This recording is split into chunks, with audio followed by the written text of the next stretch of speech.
निर्गम प्रकरण 18. इथ्रो मोशेला भेटण्यास येतो. देवाने मोशे व आपली प्रजा इस्रायल यांच्यासाठी काय काय केले, परमेश्वराने इस्रायलास मिस्र देशातून कसे बाहेर आणले, हे मोशेचा सासरा मिद्यानाचा याजक इथ्रो ह्याने ऐकले. मोशेने आपली बायको सिप्पोरा हिला पूर्वी माहेरी पाठविले होते. मोशेचा सासरा इथ्रो तिला आणि तिच्या 2 मुलांना घेऊन आला. त्यापैकी एकाचे नाव गेर्शोम होते, कारण मोशे म्हणाला होता, मी परक्या देशात प्रवासी आहे. आणि दुसऱ्याचे नाव एलिएझर होते, कारण तो म्हणाला होता, माझ्या पित्याच्या देवाने माझे सहाय्य करून मला फारोच्या तरवारीपासून वाचविले आहे. रानात देवाच्या पर्वतापाशी मोशेने तळ दिला होता. तेथे त्याचा सासरा इथ्रो त्याच्या बायकोला व मुलांना घेऊन त्याच्याकडे आला. आणि त्याने मोशेला सांगून पाठविले की मी तुझा सासरा इथ्रो तुझी बायको व तिचे 2 मुलगे घेऊन तुझ्याकडे आलो आहे. तेव्हा मोशे आपल्या सासऱ्यास सामोरा गेला आणि त्याने त्याला नमन करून त्याचे चुंबन घेतले. एकमेकांचे क्षेमकुशल विचारल्यावर ते डेऱ्यात गेले. परमेश्वराने इस्रायलांसाठी फारोचे व मिसरी लोकांचे काय केले, वाटेने आपणाला काय काय त्रास भोगावा लागला आणि परमेश्वराने आपली सोडवणूक कशी केली, ही सर्व हकीकत मोशेने आपल्या सासऱ्याला कळविली. परमेश्वराने इस्रायलांना मिसरी लोकांच्या हातातून सोडवून त्यांचे जे कल्याण केले, त्या सर्वांबद्दल इथ्रोला आनंद वाटला. इथ्रो म्हणाला, ज्या परमेश्वराने तुम्हाला मिसऱ्यांच्या हातातून व फारोच्या हातातून सोडविले, ज्याने ह्या लोकांना मिसऱ्यांच्या तावडीतून मुक्त केले, तो धन्य होय.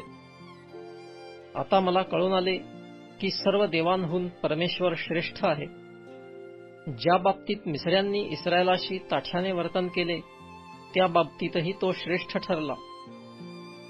मग मोशेचा सासरा इथ्रो ह्याने देवाला होमबली अर्पिले व यज्ञ केले.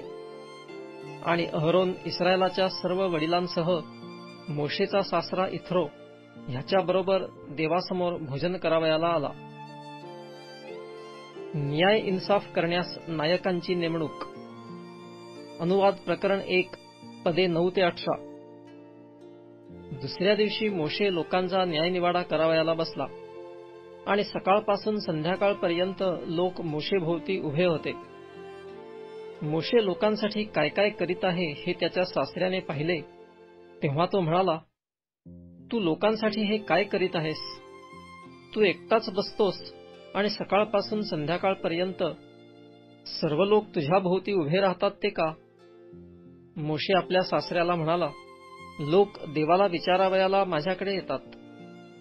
त्यांचे काही प्रकरण असले म्हणजे ते माझ्याजवळ येतात, तेव्हा मी त्यांचा आपसात निवाडा करीतो आणि देवाचे विधी व नियम त्यांना समजावून सांगतो. मोशेचा सासरा त्याला म्हणाला, तू करीत आहेस ते काही ठीक नाही. तू व तुझ्याबरोबरचे लोक अशाने अगदी झिजून जाल. हे काम तुला फार भारी आहे. तुला एकट्याला हे करवणार नाही. तर आता माझे ऐक. मी तुला सल्ला देतो आणि देव तुझ्याबरोबर असो. ह्या लोकांचा देवापाशी तू मध्यस्थ हो आणि ह्यांची प्रकरणे देवापाशी ने.